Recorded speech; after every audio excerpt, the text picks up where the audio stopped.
মানুষগুলোকে ব্যবহার করার চেষ্টা করতেছে। কিন্তু যাদের নিয়ে আপনি আসছেন এদের বিরুদ্ধে তো এর আগে অভিযোগ ছিল, তারা বিভিন্ন জায়গায় বিভিন্ন ব্যক্তি এবং প্রতিষ্ঠানের বিরুদ্ধে তারা আন্দোলন করে আসছিল। এ কি হলো? একজন ইনোসেন্ট নেতার রাজনীতির কেরিয়ার এইভাবে শেষ হয়ে যাবে? কেউ কি ভেবেছেন? অতি লোভ একজন উদীয়মান রাজনীতিকের কেরিয়ার শেষ করে দিল।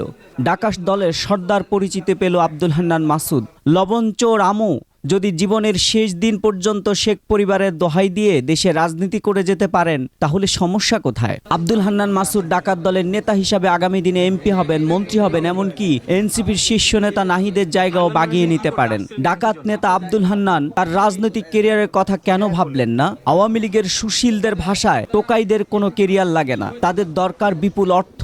তা খেয়ে মরতে না পারলেও তা দিয়েই চলে দস্যুপনা। তাই মধ্যরাতে তার দলের অন্য ডাকাতদের ছাড়িয়ে আনতে লাজ লজ্জা তোয়াক্কা না করে চুরি সিনাজুরি বুক ফুলিয়ে থানায় আসলেন। হয়তো সাময়িক দৃষ্টিতে তিনি ওই চিহ্নিত ডাকাতদের ছাড়িয়ে নিলেন, অথচ তিনি নিজের রাজনীতির কেরিয়ারের কবর রচনা করলেন।